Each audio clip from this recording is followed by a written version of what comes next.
नमस्कार। आप देख रहे हैं जेके खुलासा न्यूज़। जिला सांबा के पाक अंतर्राष्ट्रीय सीमा पर सटे गांव बैंगलाड में आज शाम केंद्रीय मंत्री स्मृति ईरानी ने गुपकार गठबंधन पर जमकर निशाना साधा। उन्होंने सीमावर्ती क्षेत्र के ग्रामीणों को कहा कि केंद्र की मोदी सरकार ने ही सीमावर्ती लोगों की समस्या को समझा। वहीं गुपकार गैंग से बचकर रहना, गलती से भी उन्हें मतदान न करें। देखिए हमारी खास रिपोर्ट। मेरे लिए आज ये सौभाग्य की बात है कि सुभाष जी के लिए आशीर्वाद मांगने आई ऐसी स्नेही जनता के बीच जो एक लंबे अरसे से मेरा इंतजार संयम के साथ संस्कार का प्रदर्शन देते हुए कर रही है। सुभाष जी से मैंने कहा, सुबह दिल्ली से जब मैं जम्मू के लिए निकली तो 2 घंटे तक विमान रनवे पे ही बैठा रहा। लोगों ने कहा कि शायद आज किस्मत में है नहीं जम्मू पहुंचना।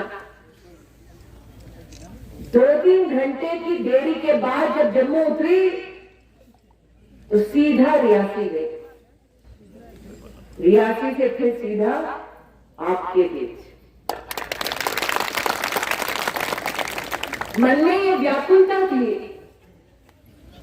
कि सर्दी के इस मौसम में जब परिवारों को सूरज ढलने के बाद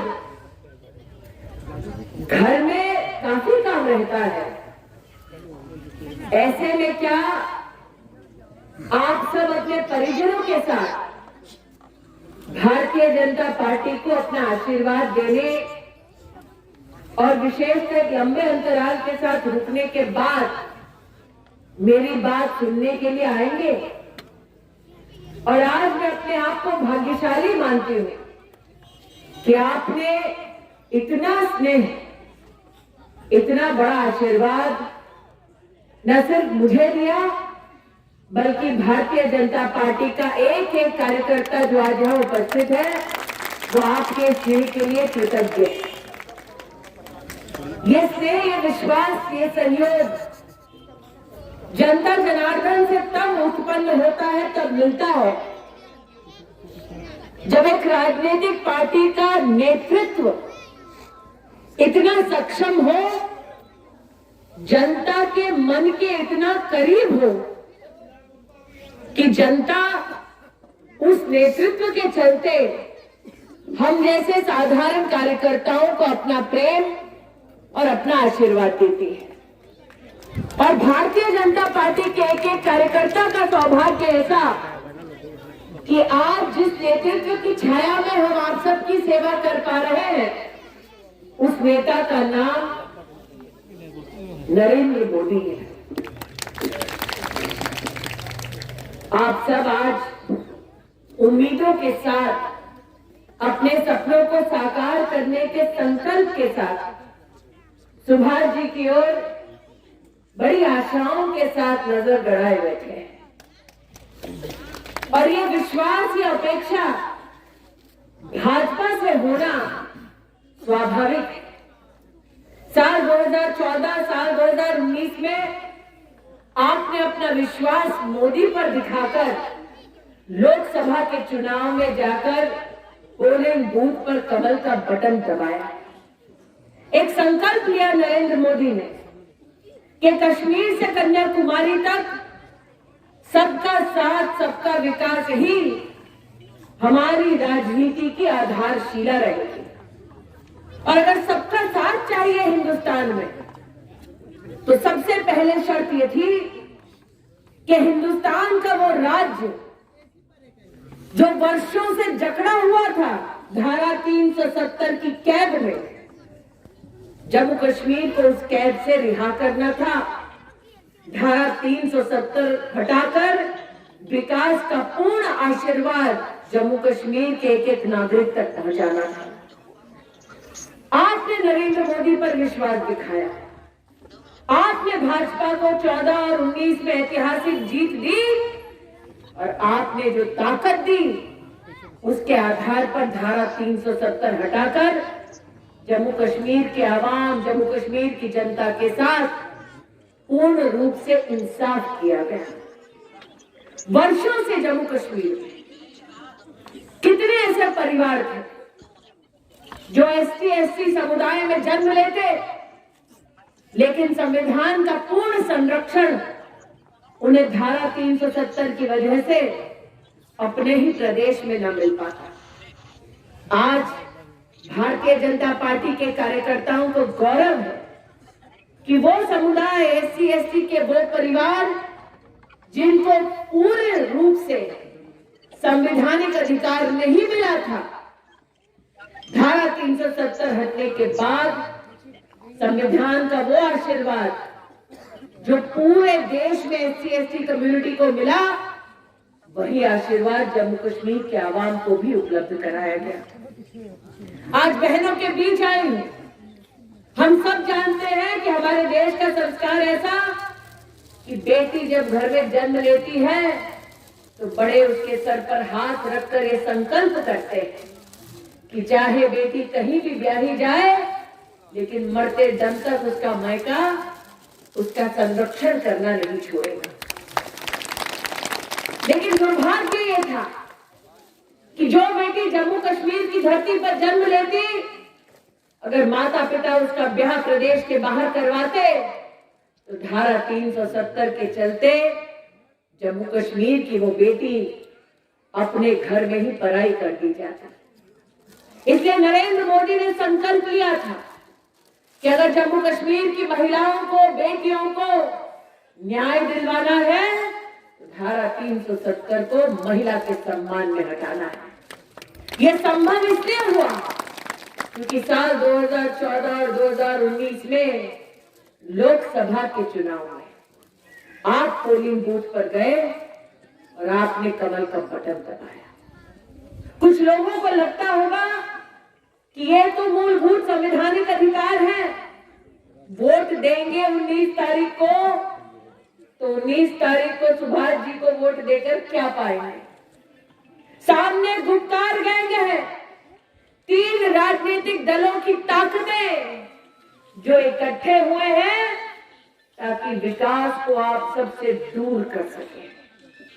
आज आपके बीच में आकर आपको कुछ बातें याद दिलाना चाहती हूं। आप में से कई परिवार ऐसे हैं जिन्होंने कोरोना की महामारी के इस कालखंड में भारत सरकार के सौजन्य से 6 से 7 महीने का राशन मुफ्त पाया है।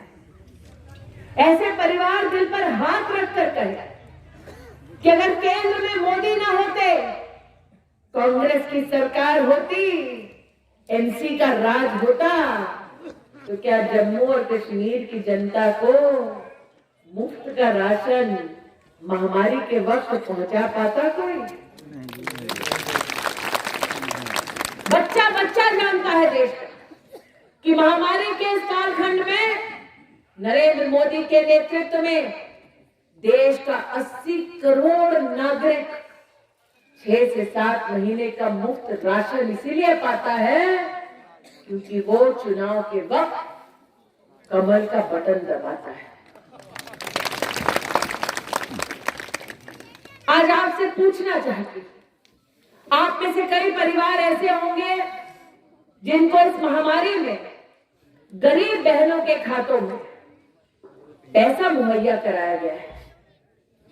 कोरोना के इस कालखंड में नरेंद्र मोदी की सरकार ने देश की 20 करोड़ गरीब बहनों के बैंक के खाते में 30,000 करोड़ रुपया सीधा पहुंचाया। दिल पर हाथ रखकर कहिए, अगर केंद्र में कांग्रेस की सरकार होती, राहुल जी के जीजा जी बैठे होते, तो क्या ये पैसा गरीब के बैंक के खाते तक पहुंचता? इसे बाबूजी ने देखो, वो भी नाना करते बैठे। आज दिल पर हाथ रखकर कहिए, कितने गरीब परिवार ऐसे हैं जिनके घर में मां जब रसोई बनाने जाती तो घर में बेटा हो, बेटी हो, पिता हो, मां हो, पति हो तो रसोई से निश्चित रूप से चूल्हे के धुएं की वजह से खांसी सुनाई देती। कितने गरीब ऐसे जो अपनी किस्मत मान के बैठे थे कि घर में रोटी बननी है तो चूल्हा फूंकते फूंकते माँ की खांसी जरूर सुननी है। किसी भी गरीब ने कभी किसी राजनीतिक दल के नेता से ये नहीं कहा कि मेरी माँ की वो खांसी मेरे कानों को चुभती है। नरेंद्र मोदी जब देश के प्रधान सेवक बने तो उन्होंने लाल किले के प्राचीर से यह ऐलान किया कि गैस का सिलेंडर सिर्फ अमीरों की बकौती नहीं है, गैस का चूल्हा गरीब बहन गरीब परिवार को भी मिलेगा। 2014 में इस संकल्प को लिया, आपने मांगा नहीं, लेकिन देश की 8 करोड़ गरीब बहनों को, गरीब परिवारों को जीवन में पहली बार गैस का सिलेंडर अगर मिला तो सिलेंडर मोदी ने दिया, गुपकार गैंग ने नहीं दिया। अब दिल पर हाथ रखकर कहिए, केंद्र में अगर कांग्रेस की एनसी की सरकार होती तो क्या गरीब महिला को मुफ्त का उज्ज्वला योजना में सिलेंडर मिलता? नहीं मिलता। ये संभव तब हुआ जब आप जैसे नागरिक पोलिंग बूथ पर गए और आपने कमल का बटन दबाया। ये संभव तब हुआ, वो वोट मात्र आपको ना फला, देश के 8 करोड़ गरीब बहनों को फला। आज आपसे निवेदन करने आई, इस भ्रम में ना रहे कि 19 तारीख को जब आप पोलिंग बूथ पर जाएंगे तो सिर्फ एक वोट आप सुभाष जी को देंगे। वो एक वोट की ताकत इतनी कि पूरे इलाके में अगर गरीबों का कल्याण होगा तो आपके हाथों होगा। आज निवेदन करने आई हूं कि अपनों के लिए और अपनों के लिए